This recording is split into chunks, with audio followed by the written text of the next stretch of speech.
Вардар имаше контролата во текот на надпреварот, но сепак на крајот вие победивте. Ова е победа која што ве носи поблиску до второто место. Какво е вашето видување? Pa da, sekako važna pobjeda, znamo kako je teško da se igra tuka protiv Vardar. Ne ga otvorivme nad prevarat kako što trebaše, dosta tehničkih greški, zagubeni topke, neko i Vardar uspija da ne kazni. Во второто полувреме имавме малце можеби среќа. На почетокот успеавме да анулираме 5 гола разлика и да се вратиме потполно во надпреварот.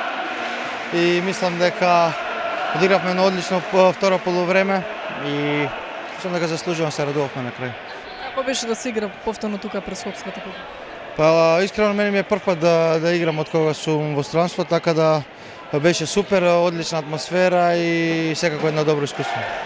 Надпреварот со Келца, последниот од групата ќе одлучува. Што да очекуваме од Веспром таму? Па да, имаме еден надпревар дома сега против Бест и во тој последен надпревар ќе видиме каков ќе биде расплетот и на која позиција во групата ќе завршиме оваа фаза.